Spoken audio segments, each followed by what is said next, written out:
Batteria numero 3, corsia 1, Angelica Zarantonello.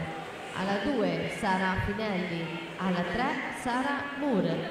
Alla 4, Sofia Ferrari. In 5, Michelle Salvo.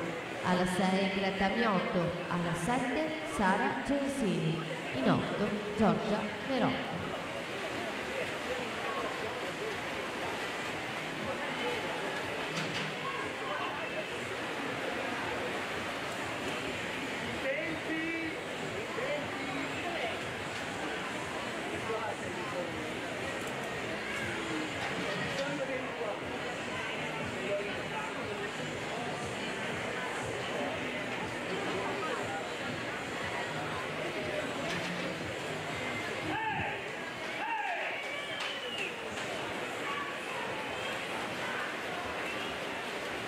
Uno 3,67 Sofia Puppi, corsia 5, seguita dalla seconda, partenza,